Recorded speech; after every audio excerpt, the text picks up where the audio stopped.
This is a presentation of Northeast Streaming Sports.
Good morning and welcome to the debate show. I'm your host, B.A. Along with me is Jack Hurst and James Martin. Hope you gentlemen are doing good this morning. It is the 11th of October. We are here for the debates. So let's get into it. First question of the morning. Should the NFL fine a New York Giant coach Brian Daboll for snapping at the doctors while Jackson Dart was in concussion protocol? You know, could I call a quick little audible? But Brian, you're the host. You can audible me out of this question if you want, because you have the ultimate authority. The Tiger Mariner Classic game yesterday, the Mariners won in 15 innings. I'm sorry, you being a Tiger fan, a Detroit guy. Scooble, arguably the best pitcher in baseball, was taken out after 99 pitches, 6 innings. It's debatable. Was that the correct decision? I'm just throwing it to you to just start it, and then we'll go to the Giant question. Well, Scooble shouldn't have been taken out in the 6th. That's just me flat out, because the dude had 13 Ks and he was throwing at 100 miles per hour in the 6th inning. So he looked like he was determined to strike the hold. Strike the entire side out for the next 3 innings. So I just, and he didn't look very happy when he got pulled. Whatever Hinch said in his post game presser, he was like, "Oh yeah, it was a mutual decision." No, it wasn't. No, that was not a look of a mutual decision on Scooble's face. It looked like he wanted to stay in there and get that game won. It's the 5th game of the series for all the marbles, and to go on to play Toronto. And they just didn't do it. So congratulations to Seattle. They had a better, I feel that they managed the game better for themselves to win. So that's just me. Okay, I just thought we'd get that in there because it was a classic game last night, the 15 inning game. I guess Brian Daboll is maybe happy it was a great game because maybe it took a little of the attention off him, because normally one thing dominates the sports news. And the question here, should the NFL fine New York Giant coach Brian Daboll for snapping at the doctors while Jackson Dart was in concussion protocol? Now, should they fine him? Absolutely not. Absolutely not. They should suspend him for 1 game. They shouldn't fine him. They should suspend him for 1 game. What the NFL routinely fines guys for whatever. They fined Jerry Jones $250,000. They claim Jerry Jones flipped the bird to the fans. I'm not sure whether Jerry Jones did it. He said he didn't. His finger came up a certain way. Sometimes pictures are shown in a certain way. You could take a freeze frame and it looks a certain way. Okay, it looks a certain way. I mean, I was talking to promoter Bob Arum, a year and a half ago. We were hanging out at a cocktail party at a boxing event, and I was giving him a couple of hand motions, I guess. And it looked like I was giving the Nazi salute to him. And he was the son of a rabbi. Obviously, I wasn't doing that. That's insane. But if someone wanted to put the picture out there, mention it, that's the way it looked. Because the hand could move, there could be emotion. The still photos are very, it's awkward. You could get anyone on a still photo as their body's moving a certain way. Jerry Jones said he meant to give a thumbs up and he went whatever, with his hand, his thing up in the air. I believe Jerry. He was fined $250,000. He's not appealing it. He can afford the $250,000. It's worth it to him to make it go away. It was worth it to him if he actually did what he was fined. It made him feel good. The Cowboys won the game. The concussion protocol is a very serious thing set up by the NFL. They have a tent over there, okay? And they're doing it for the players' well-being. We see the way a lot of these players wind up. To send them back in the game with a concussion is downright dangerous. So Brian DeBall goes over to the tent. He shouldn't have been anywhere near the tent. And I don't want to hear, I wanted to check up on my player to see that he was okay. I was concerned about his safety. When you check up on a player, if he's down on the field and he looks badly hurt and they're going to cart him off and you want to check up on him, you want to say something encouraging, like what happened when Dak Prescott got injured. You had Jason Garrett come out to the field to check on him. And I think even when Jason Garrett was a broadcast after the Cowboys let him go, he went to check. Brian DeBall was snapping at the doctor, wanting to know, when's he going to get in the game? Is he going to get in the game? And doctors are compromised by that pressure, especially it's a team doctor. They're compromised. And believe me, I've been involved heavily with physicians for 10 years. I was an officer of the American Association of Professional Ringside Physicians, involved in boxing. And I know doctors in certain cases, I don't want to say can get influenced, but they feel a certain outside pressure. And if you don't believe it, think of all the big major fights that take place.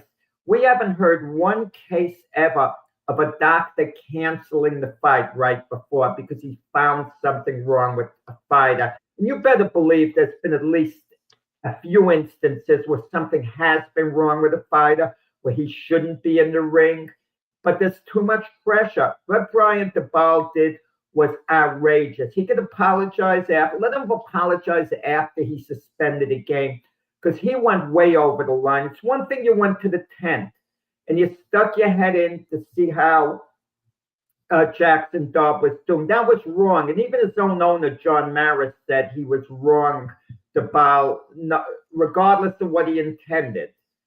So you go to the tent, that's one thing. That should be a fine in itself. But when you start snapping at the doctor over there, he went way over the line, compromising a player's well-being. I agree that everything should be about optics. I mean, you definitely, when you see something, you look at it from many different angles. If it's not an illusion, it's something that happened. I mean, you see, like, okay, you see a guy like Jerry Jones, which I disagree with you in saying that you believe him, that he was trying to give him the thumbs up. Jerry, come on, we definitely, maybe you're being facetious or sarcastic. Definitely, that was not the thumbs up. There are two different digits on your hand there. It's just definitely a major difference there. So with that said, the optics look bad with Brian DeBall in regards to him going, knowing the rules, that you have rules in place. Nobody except a medical examiner, independent specialist, and the guy said, let me see, the league's chief medical officer, Dr. Alan Sills, told reporters that there's only so many people that can be in the tent. There's either a medical examiner or both, independent specialist, and potentially a team athletic trainer can be in there. No one else. That excludes Brian DeBall. That excludes Scatterboo. They should not be peeking in or anything like that. Now, with that said, I have to take the word of Brian DeBall, because I don't believe there will be any evidence that he had any influence to persuade the doctor to allow the kid to play, even if he had a concussion protocol. You got to have insurmountable evidence, I think, to fine him or to suspend him. I don't think he should be either. Maybe fine him again for peeking his head in, but not suspended. I don't think he should be suspended at all, unless there's the doctor comes out and say, "Hey, he trying to apply pressure on me, and this is my job on the line. This is my career. I don't know if I'm going to get blackballed, so I went the direction of Brian DeBall because he's in fear of losing his job because of the quarterback." And which is crazy because honestly, the kid is playing okay. To put all your hopes and marbles into Jackson Dart as to save your job, who's to say what he's going to do? Because it's a mixed bag so far. You know, you saw what he did against the Saints, and then we saw what he did the game prior to that, and then we saw this previous game. It's a mixed bag. So we don't know if Brian DeBall's job is still safe anyway. And with that said, you know, that tells me he has no confidence in Russell Wilson or Jameis Winston. So everything is all on Jackson Dart. And with that said, I just think that again, what he said, he was concerned about the welfare of his kid. I mean, not kid, but Jackson Dart, and whether or not he's going to come back in the game because the process was taking too long. It was taking like 10 minutes, and he apologized for bringing the doctor. And I think we move on here. I don't think there's any, unless there's any evidence that he was trying to persuade to do anything wrong. I just don't think it's enough to say that he should be suspended.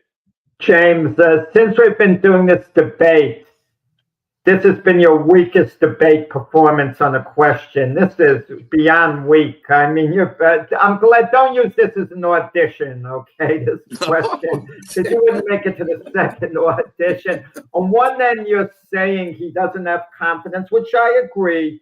And Russell Wilson and Jameis Winston, apparently he doesn't have confidence in them. That's why he went over. If it was a special teams player, he wouldn't be, or if it was a backup, he wouldn't be nearly as concerned about his well-being as he is about Jackson Dart. He needed Jackson Dart back in the game. And I'm not saying he was going to overrule the doctors, you know, if he has a concussion to get him back in the game, but he was snapping at the doctors like, make a decision quick. I got to know what I'm going to do. And he was compromising the medical process. And that's the bottom line. He was compromising the medical process. The doctors know they have to make a determination on Jackson Dart as quick as reasonably possible. They know that. They know the game goes on. They know they don't have an hour to waste. You know, they have to decide whether he could go back in the game or not. And they have to do it, but, you know, within a reasonable time frame. They're aware of that. But Brian DeBall was so caught up in the game that he went over and he pressured the doctor. Any way you look at it, now, did the doctor feel the pressure? I don't know what the doctor was thinking. But we have to agree, you know, doctors are human. Some of them are going to feel the pressure. And I know a lot of these doctors. And I'm going to tell you, some of these doctors from the boxing group were involved with the NFL as team physicians as well, okay? Involved with team officials as well. And even though he wasn't one of them, like a Dr. Ronald Kam, he was in charge of with head injuries, head trauma with the NFL. He was one of the top doctors. He might still be. I have to look that up. But doctors are human. They feel the pressure. I was sitting next to a doctor once at a club show, okay? Small club show, one fighter's getting hit, and I told him, I think you should now come in. You have to stop the fight. The moment I said it to the doctor, he got up, he stopped the fight. Because come on, Jack. But they're human. The point is, I'm gonna stop you. I'm gonna stop you right there. Did you watch the actual play between the coach and the doctor interaction? Did you see their interaction? Yeah. Okay, so I saw DeBall's interaction. He looked someone who was in panic. The doctor looked cool, calm, and collective. So why would he give the appearance of somebody that's saying he's going to fold under pressure? He looked at the ball like, man, I you need to didn't say chill. would. Some doctors would. Some doctors would. The majority. We're not talking about some. We're talking about the guy that's on the field making the determination of Jackson Dart. Intent. But I'm giving you the optics of telling me the doctor's going to look at the ball and say, I'm going to make the decision on whether he can play or not. It's my decision. But the ball had no business going in there because he potentially I agree. Compromised a medical situation. But I agree. But from what I saw, he did not. He did not. That doctor looked like he made it. It's intent here. Woulda, coulda, shoulda. I think he did not. Like I said, the evidence has to be there and be insurmountable. If you're somebody, if I'm a prosecutor and I'm looking at that guy and saying that he does not look like he was persuaded to change his mind and do something. Yes, he looks like somebody that just definitely. So my argument is not as weak as you think, sir. I was waiting on you, setting the trap for you. That was no trap at all. We're going to take back Jerry Jones's $250,000 fine because no one at all was offended by it. The fans were laughing along with Jerry. So bottom line is, no one was insulted. No one got mad. Everyone laughed about it. Case closed. He shouldn't get fined because of that. Thank you, Richard. Appreciate you. Yeah, I'm going to put it to you this way. Interview there, James. He's done a great job on other questions, but not on this one. Come on. Well, first of all, you guys are both talking about optics. Okay? Screw optics. You're going by assumptions, what was said down there by that tent. I'm going to tell you what happened, and I'm going to go by assumption. Brian DeBall was concerned for Jackson Dart. He's, like you said, he's a human being. People have concern that, Jackson Dart has been being, extraordinary. He put him in there. He made a decision to put that rookie in the situation that he was in. Okay. He felt he was responsible. He went over to the tent, even though he knows he's not supposed to be over there. When he went to go say something, the doctor said, "Coach, get the hell out of here. You're not supposed to be around this medical tent." And he took offense to that. And that's why he started yelling at the doctor. And the doctor was like just doing his job. But see, you guys are looking at the optics, but it's the assumption that people think nobody knows what was actually said in that moment. You just assumed that, there was this going on. So the assumption is there. And I feel that's all it was. He just went there. He knew he shouldn't have been there, but he was concerned about his quarterback. And the doctor told him to get the hell away from the medical tent. And he took offense to that. And he yelled at him about it. And the doctor was saying, "Look, dude, you're not supposed to be over here. Nobody's supposed to be over here but the doctor and a player and an assistant. That's it. You're not supposed to be over here." So the doctor played it. You're making the doctor act like he's a weak guy. I did not say that. I said what could have been. You're taking it out of context. I'm not taking it out of context. No more than you just took it out of context right there. You took it out of context right there about saying that he's got this pressure on. No, he don't. He's a doctor in the NFL. If this was college, it would have been different. Well, they're doctors in college. Same thing. If it's a strong doctor, he's going to handle it the right way. You might get a doctor who would get intimidated by the coach. It's possible, very possible. I'm just saying, but did it look like there was intimidation? It didn't happen in this case, but that's not the point. So why? But that's not the point, Jack. What are you arguing? That's what I'm trying to say. What are you arguing?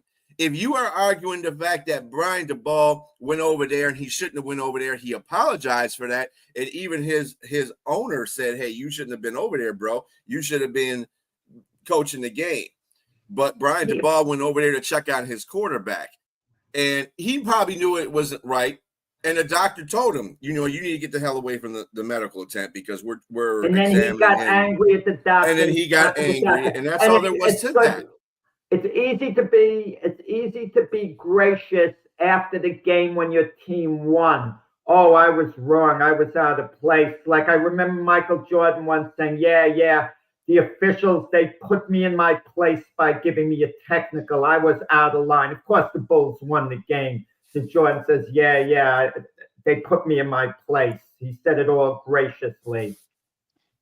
But I'm just saying it probably just boiled down to that whole situation where he went in there, was concerned about his quarterback, and remember, he's the one that put that rookie in that position. Concerned about the game, winning the game. He was concerned about.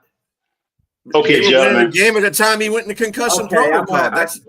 We're going to go to the next question. We did good here. I think that's a great debate on this. We can talk after hours about this till we turn blue in the face. But let's move on to the next question.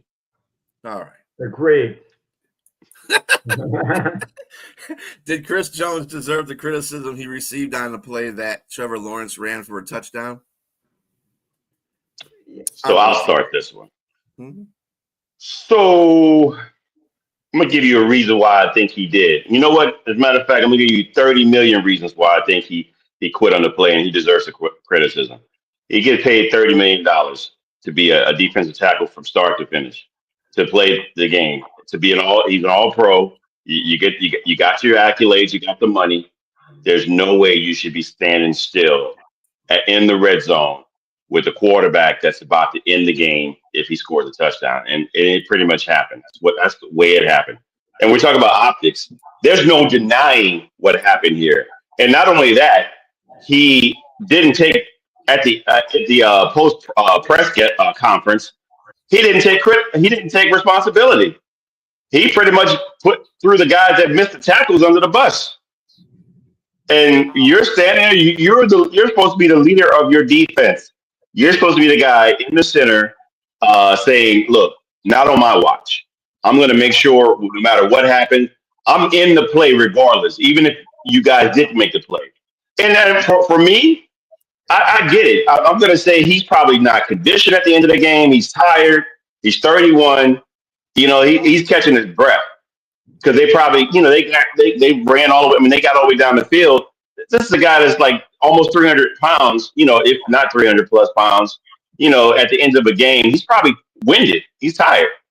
And so he's not moving. But at the end of the day, if you were caught with your hand in the cookie jar, just go ahead and admit it. And I would give him more props for that and say that. But Andy Reid called him out on it too as well in regards to that. You got to finish a play. Even if you think the guy's being tackled, you need to be in that area stopping the play.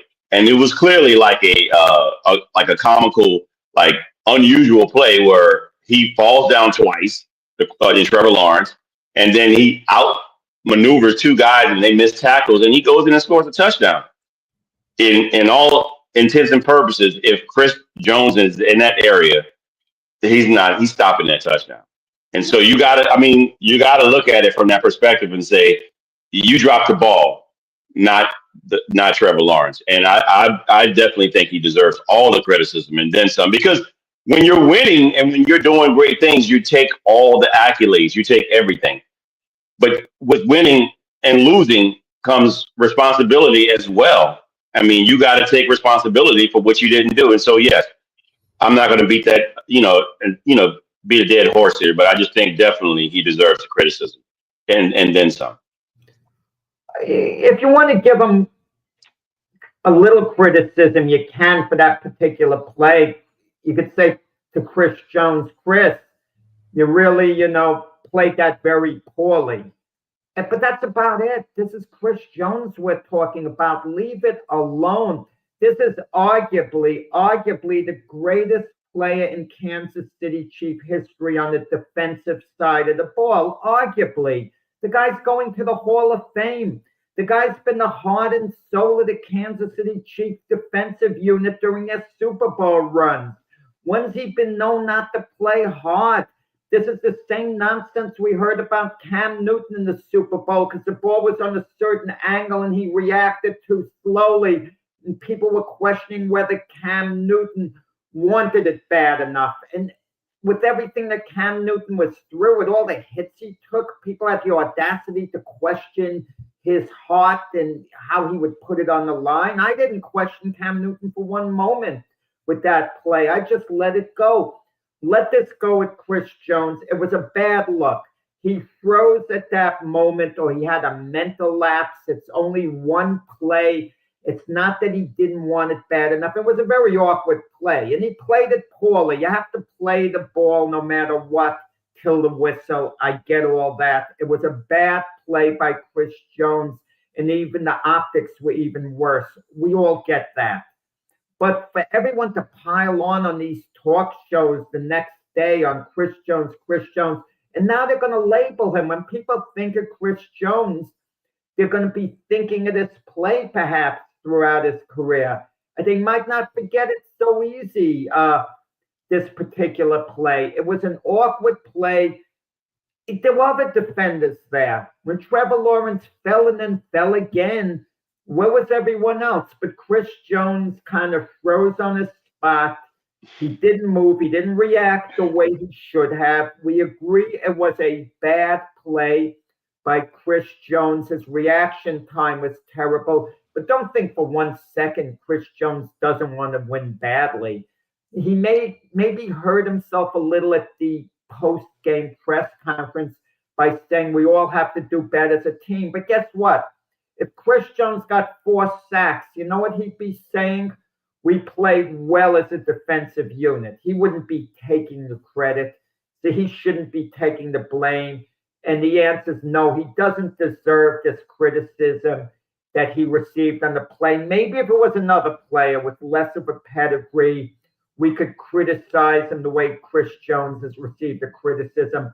But with the record Chris Jones has put out there, leave him alone. Leave him alone. We know the type of player he is. We know the effort he puts forth all the time.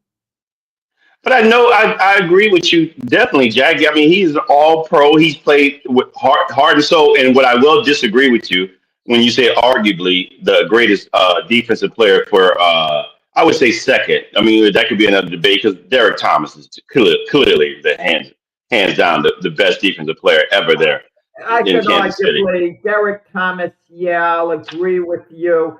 But if someone said Chris Jones, they liked him a little better than Derek Thomas, you're not going to say that's ridiculous. That's my Fair point, enough. arguably. But I agree with the Derek Thomas Fair statement. enough.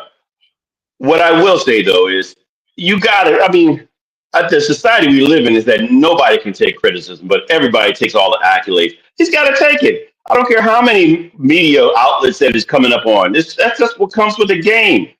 Do what you're supposed to do. And now, mind you, I will say everything wasn't his fault. I mean, your quarterback threw a pick six. That changed the momentum of the game. And 99 yards. And so in the red zone. So, yes, that definitely changes the whole scope of the game. And did Pat Mahomes get any flack for that? Probably not, because he's Pat Mahomes. But, again, the game is at the end. You can't look back in the rearview mirror. All that happened way before that. You're at the end of the game. This is the end of the game. This is where all the marbles matter. If you stop them, you could change the momentum and obviously win the game if you can stop him from getting in the end zone. And you know what type of quarterback Trevor Lawrence is. He can move with his legs. And so it was, like you said, it was comical. It was awkward. He fell down a couple of times. But 2 guys missed the tackle. But I guarantee you, if Chris Jones is in that area, he's not getting in the end zone. And that's where, at least if he does get in the end zone, you can at least say that he was trying to do with his job. He looked like he wasn't doing anything. It looked like he was just trying to catch his breath. And that doesn't look good. Is it conditioning? Is it age? He's 31 now. I mean, I don't know. It could be another thing. But either way, it didn't look good. Yeah, I'm just going to make a quick statement, just a little correction. When you say he's 31, anyone who's 31 can have the same exact stamina as they were 27. So I don't want to hear, well, he's 31. When they get older, they lose maybe a half step in speed, explosiveness. But the stamina issue and getting tired, you can be 55 years old and have tremendous stamina on the field. So it wasn't a question getting tired because of his age. It's a speed issue more when you get older. So if you want to say he slowed down, maybe slowed down a step you're starting to now, as opposed to a few years ago, that would be a more valid, argument. I gotta disagree because it's different for D linemen. Their lifespan and their size matters. I think if you're talking about a wide receiver, sure, Jerry Rice. I mean, which is an anomaly. They go into his 40s and still get 1,000 yards. But you're talking about an edge rusher or a wide receiver guy, a skills guy who's slimmer, who's a lot faster, who's a lot better cardiovascular shape at that age. It changes drastically, Jack, when you're that guy 300 carrying around 300 pounds. Just ask Shaq, who didn't really take care of himself, but at the same time, he was a heavy guy, and it broke him down You eventually. lose explosiveness. That's what I'm saying. For sure. You're not quite as quick. And then that affects your mentally reaction time a little bit. But it's not because he was huffing and puffing, I don't think, because he was 31. He would have huffed and puffed when he was 25 if that were the case. Fair enough. Fair enough. The question I want to ask you there, James, on the soundbite with Andy Reid, was it a question that he responded to, or did he actually say the words Chris Jones in his sentence when he was talking about? I believe it was a response because I read it in the article. So I believe it was a response. He was asked about it. He said, did they need to do better on that play, or did Chris Jones need to do better on that play? No, I believe he was responding to Chris Jones. Okay. Yeah. See, when your coach recognizes you like that, that's the only really. I mean, he's going to get the criticism from his coach. His coach is going to probably put that on tape and say, "Look, dude, hey, I know it's the fourth quarter, and you're running on your last tank, but this is what these guys get paid for." To your point in the beginning there, James, it's $30 million, dude. You got to do everything you can, and you're the leader on that defense, so you need to set the example. And does he deserve the criticism? It really doesn't make a difference in this day and age. He's going to get it no matter what. And exactly what you said about Patrick Mahomes not getting that, criticism for throwing a pick six, 99 yards. Whereas that turned the tide of the game. Whereas Chris Jones, didn't actually, perform how he was supposed to be on that last play. I mean, it's tick for tack of what happens. Deserve criticism. Kansas City in general deserves criticism for the whole way they played. And I'm sure Andy Reid will be saying the same thing. If Chris Jones took accountability for that action, then we probably would have a different conversation as far as, okay, it was one play, my bad. I messed up. I didn't go full head tilt. I'll do better next time. That's the thing that you would want to hear Chris Jones said. I don't think he even responded to that whole situation in general. So it's perception. I don't know what people think deserves criticism. Like I said, Chris Jones, dude's been in this league for a while. He's one of the best defensive players in the league. He knows better. And it was just a bad look at the wrong time. That's all. But it happens. It's the NFL. The other two guys that tried to tackle him didn't tackle him. I don't see them apologizing. You know what I'm saying? Or getting criticized for missing the tackle. So, and that one guy just practically just whiffed. I mean, he whiffed on a tackle. He took on his other guy trying to tackle him and whiffing. So, I mean, it is what it is. Pick yourself up. Go into the next game. Don't go to the next game doing that because they got to play the Lions next. So I hope he gets all criticized out. But anyway. Next question. Who was the greater coach? Not necessarily more accomplished, Bill Parcells or Bill Belichick? And this is you, dear Jack. Yeah, it's not necessarily more accomplished. That's important to look at because when you look at Bill Belichick having gone to 9 Super Bowls and winning 6, it's easy to call him, well, he was the greatest coach of all time, but that's just numbers. You have to look at all their stops, okay? Bill Belichick coached 5 years the Cleveland Browns. They were 36-44. They made 1 playoff appearance, never came close to being a Super Bowl team. And it's easy to say, well, he didn't have the talent, but he had 5 years to develop the talent. And he never did it, and he got fired after 5 years because they weren't going anywhere. And then obviously he had the greatest 2 decade run in the Super Bowl era with the New England Patriots. And he deserves a ton of credit for that. I don't want to hear, well, he had Tom Brady. That's the reason why he can't win without Brady. I don't go for that. He deserves credit for taking a chance on Brady and elevating him above Drew Bledsoe, who was considered one of the best quarterbacks in the NFL at the time. That was a gutsy move.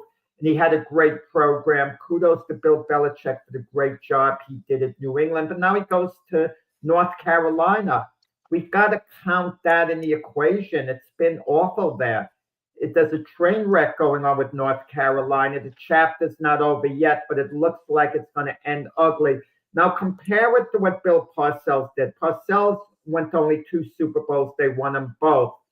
But look at all of Parcells' stats, how he's elevated every team he's went to. Outside of the Giants, who were winners the years they didn't win the Super Bowl, they had good teams still. And you could say, well, look at all the talent, this and that. Yeah, all teams that win have talent, you know. But Parcells goes to the Jets. They were 1-15. They have a winning record the first year under Parcells. Belichick never does anything like that. And they continue to win. They never quite got to the Super Bowl, but they were always contending with Parcells. And even a bad year, they started 2-8 and then won 6 in a row to end 8-8. They were never like a mess with Parcells. He goes to Dallas. They go to the playoffs 2 years out of the 4 he was there. But compare him to the other coaches who were right before and right after. He did a better job than all of them there. And so you just look at the Parcells, tree of how he's improved every team he's went to. And Belichick just, didn't do that in his other 2 stops. Certainly when Brady left, that was a bit of a test. For 4 years, they were mediocre. They made the playoffs 1 year and got blown out in the first game of the playoffs. They won good 4 years in a row. 4 years in a row. If that were Bill Parcells, and Bill Parcells coached the Patriots to a Super Bowl, so he kind of set the table. Look, they won with New England. How do you like that? He went to 3 Super Bowls, not 2. What did I say, 2 before? He just is a better coach. Now, if I'm going to give Belichick the nod, guys, and I don't know if James going to mention this, Belichick was Parcells' defensive coordinator, so you could argue he bumped Parcells up. You could argue that point too. But I just feel if I can have one or the other in their prime, coaching my team, and I needed a winner, or I'm going to throw, you could sum it up at the end, Brian, and then I'll let you guys have your say, and I won't say any more on this issue, but you could sum it up on the end. If Dan Campbell resigned as the Lion coach, and you could get either Belichick or Parcells in their prime, you think it over which one you would want coaching this Lion team, who could take them further. And I'm done with my say on this question. Go ahead, James. Jack is hilarious, man. He always wants to put words in your mouth and answer your question for you. He just lets you know that, James, this is probably what you're going to say. And it's like, no, look, come on, man. How can you preface a question and not put, I see you said not necessarily more accomplished. It's just hard to ignore. It's hard to ignore the greatness of both Tom Brady and the head coach, Bill Belichick, and what they produce in New England.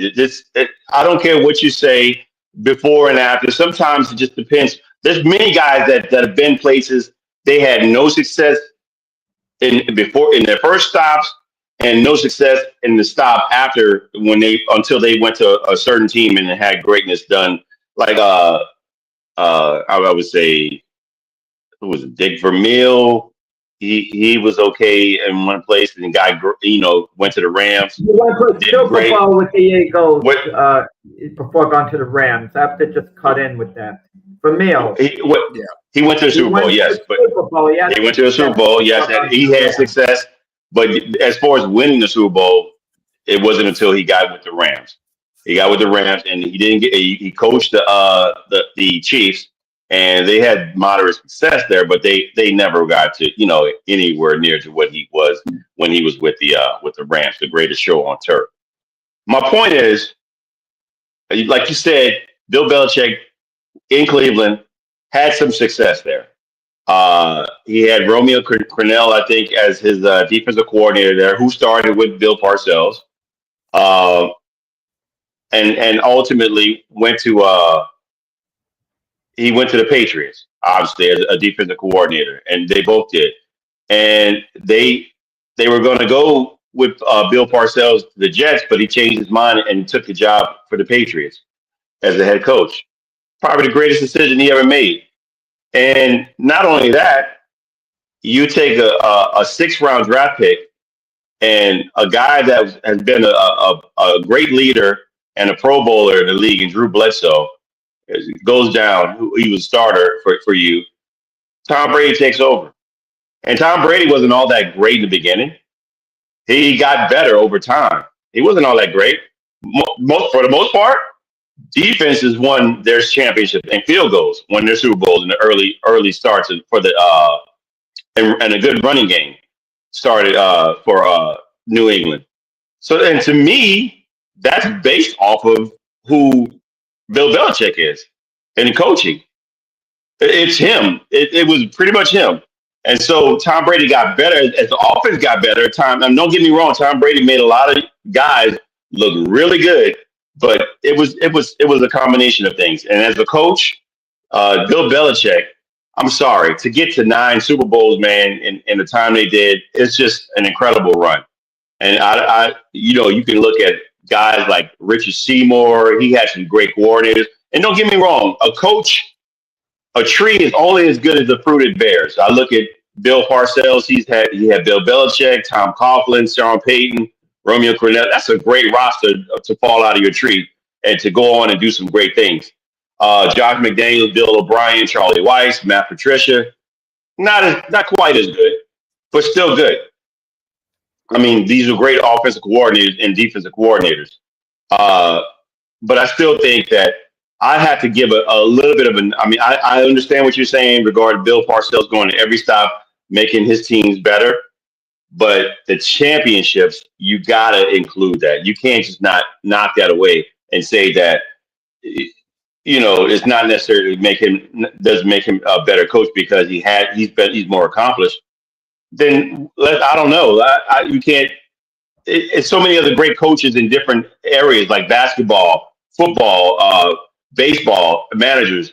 You got to give them that respect of getting to where they were in those championships because they did it, and it's just a part of it, And so I'll give Bill Belichick the nod here, just because of it, just slightly because of the championships. I'm gonna put this way: great coaches in history are usually followed by one great player. Okay, Phil Jackson, Michael Jordan, Bill Belichick, Tom Brady. Bill Parcells is one of those coaches, and it's different ways that they coach too. Bill Parcells and Bill Belichick are 2 different coaching styles. Okay, and that either helps your team because it associates the players more of what you want to do. Bill Belichick, we all know, is very passive. He's really doldrums in media conferences and stuff like that.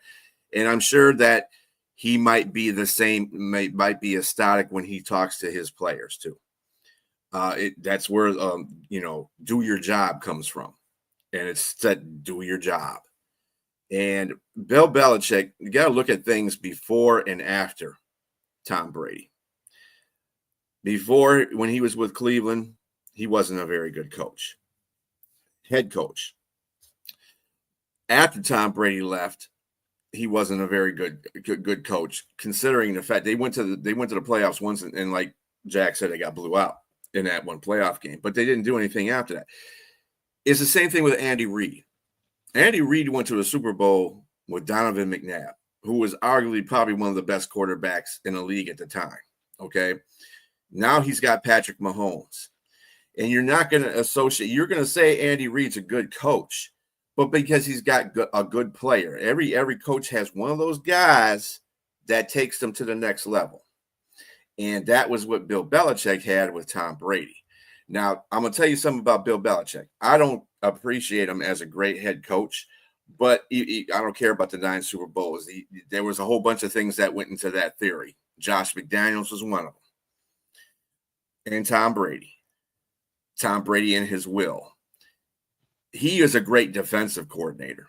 One of the best defensive coordinators ever, I think Bill Belichick is.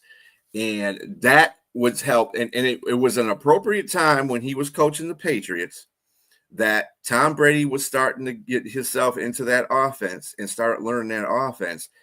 That defense, to James's point, was shutting stuff down.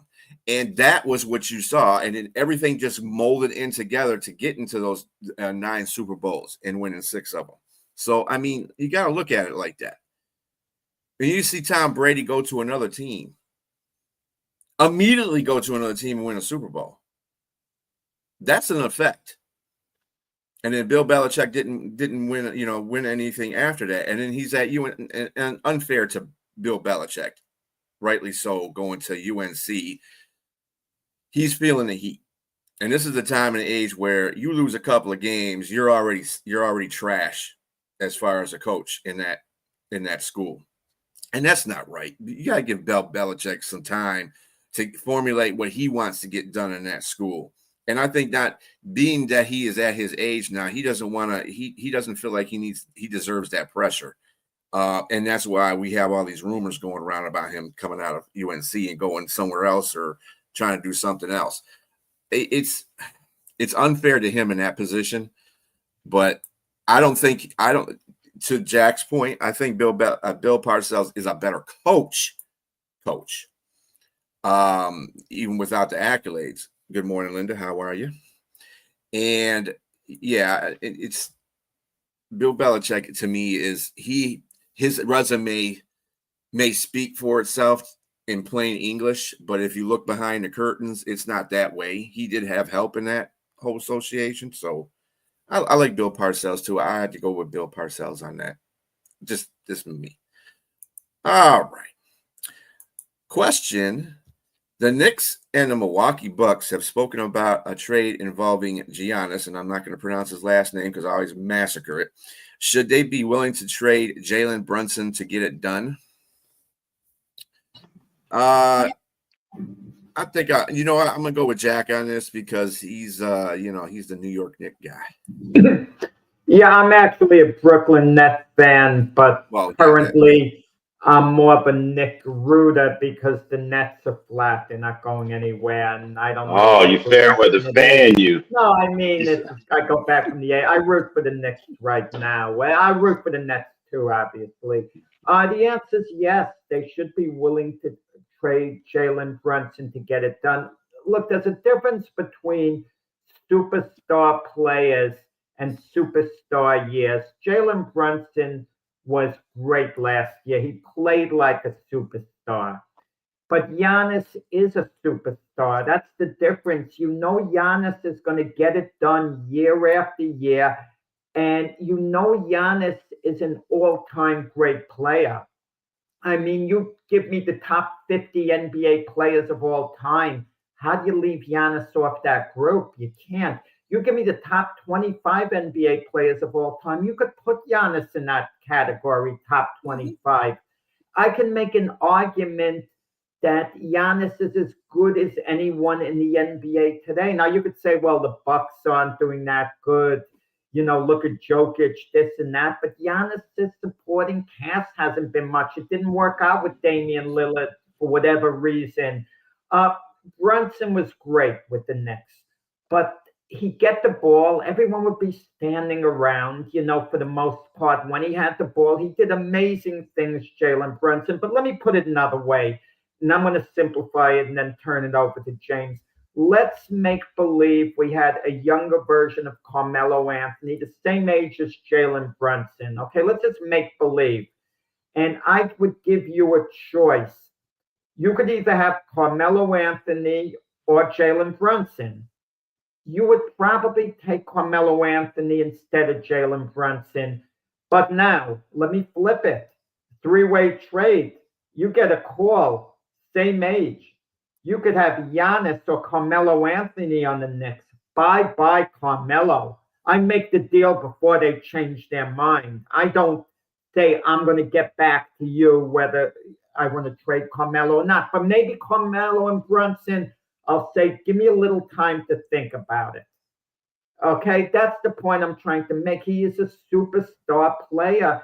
So the only way you get him, like Pat Riley once said when Mark Jackson was on the trading block, he said, Mark has to understand to get a great player, you got to trade a great player. Even though Mark Jackson wasn't a great player, he complimented him as such. Yeah, absolutely. You move mountains to get Giannis. You do what it takes if you could get a generational talent like that. So by answering yes, Jack, to me, you're devaluing Giannis Antetokounmpo. Just so you know, it's Antetokounmpo. So Giannis Antetokounmpo, you're devaluing his trade value. Why I say that? Because he's not. It's going to take way more than Jalen Brunson to get Giannis Antetokounmpo into New York. You're going to have to give up. Good morning. What's going on? Thank you, man. Appreciate it. You're going to have to give up more than you're going to give up Jalen Brunson. You're probably going to give up OG Anunoby. You're probably going to give up Mikal Bridges. You're going to give up maybe 3 or 4 first-round draft picks as well, because that's just how great a player that Giannis will make a team, and he'll make them better. He's going to make them better as a 30-year-old. He averaged 30 points, 30.4, and 11 rebounds a game. And I think he'd be a great compliment to Karl Anthony Towns, because that can allow Karl Anthony Towns to roam and be, he's an outside shooter as well. As big as he is, he likes to be outside and mid range. But Giannis is more of a post guy.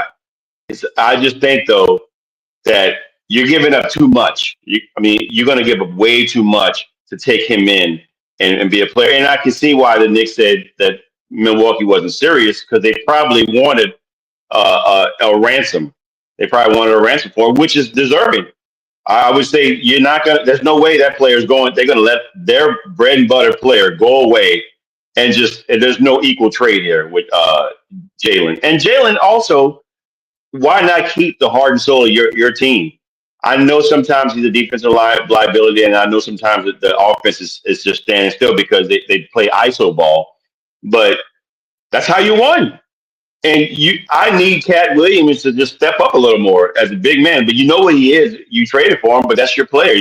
That's how they won. And I like the rest of these players on this team. Josh Hart, don't get rid of a player like that. Don't get rid of a Mikal Bridges. Don't get rid of a OG Anunoby. Just do better. I think the problem was that you changed your coach. That's the issue. You should have kept the same coach that you had that got you to NBA Eastern Conference Finals that you hadn't been to since 1999. That's my issue with them, is that they changed their coach. I don't think Mike Brown is going to be anything for them, and I think they're going to regress a little bit. We'll see. I could be wrong, but I think they're going to regress with the same team they had, and it won't be because of Jalen Brunson. It won't be because of the staff that the players they have. It's because they changed the coaches. I just think that the price would have been way too high for Giannis to come in. We don't know what the price would have been. I'll agree. Jack, stop. They're not going to trade 4 starters and 3 number ones. They're not going to do that. Milwaukee also understands 1 year from now, they might be forced to trade Giannis, and they're not going to be in as good of a bargaining position. So it's better for them if they could make a deal a year early. I'm thinking in terms of Brunson, Hart, and Towns, those 3 for Giannis. If that can get it done, yeah, I'm not going to give 7, 8 players. I'm not going to give a bunch of number ones and 3 or 4 starters. That we agree on. But I'm going to tell you this. I'll let you go, Brian. For the Knicks to say that they weren't serious, I guarantee you they were asking a ransom. It had to be, because they don't want to get rid of him. They don't want to get rid of him. That's the guy that got them their second championship in their their leagues. I mean, their history, their team history. So you just need to build around Giannis. I don't know how much longer he has. Like you said, maybe next year, Jack, and they might not have a good value on him as he ages a little bit. But there's no way that no team, if any team really wants Giannis seriously, they're gonna give up a lot. Yeah, I think that it's also the perception. Giannis is way a better player than Jalen Brunson if we're just trading players. So if Milwaukee does that, what's the perception to the fans? Yeah, I mean, you're trading your best player for somebody that's okay. I'm not saying Jalen Brunson is not a good player, but he's nowhere near where Giannis is. And so you're telling your fans, well, you know what, we kind of quit on this season. So maybe that's the reason why Milwaukee, maybe the Knicks are saying, oh, it's too much. Well, yeah, you're trading their franchise away, basically. So, no, I wouldn't. I'd be, hey, 3 number ones and a couple of players, that's not too much to ask for. If you really want the guy, if you really want that guy, then you're going to be paying for him. So, I mean, it's a good formula for the Knicks. If they want Giannis that bad, you know, yeah, do what you got to do. But Milwaukee's not going to let that go without you know, paying dividends for him. You just can't. You're trading your franchise in for that. So where it's good on paper doesn't necessarily mean it's going to be good for the team. So, Brian, I think you're downplaying how good Brunson was. He was a great player with the Knicks last year. Not a good player, a great player. He played like a superstar. I'm not downplaying that at all. I think he is a great player. I'm comparing him to Giannis, though. Yeah. Is he better than Giannis? No, he's not. So and I mean shades above. Giannis is shades above Jalen. The point I'm trying to make is that when you have a player of that nature in Giannis for Milwaukee, you want to trade him, or that you trade him away, your fan base is going to be like, oh, well, but consider this factor, guys. His age, what is he, 31, 32, Giannis? He's 30. 30? He's going to be 30. He's going to be 31. Yeah, in December. Okay, 30. Okay, so he's still got some good miles left on him. Yeah. He's still got good miles on him.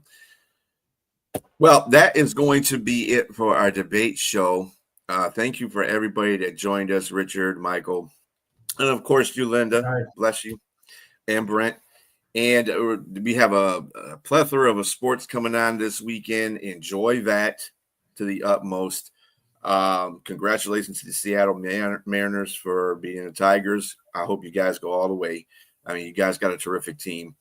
Today, the Cubs and Milwaukee play for the 5th game. See who comes out of that. And we have college football today and NFL tomorrow, and we'll talk to you about the NFL and college on the Big Football Show starting at 8 a.m. with myself, Jack, and James, and Keith. And on Monday, we have the Jack and Keith Show, and we also have the Gloved Fist at 7 p.m. on Monday as well. So go ahead and join us for those, and have a great weekend. Adios.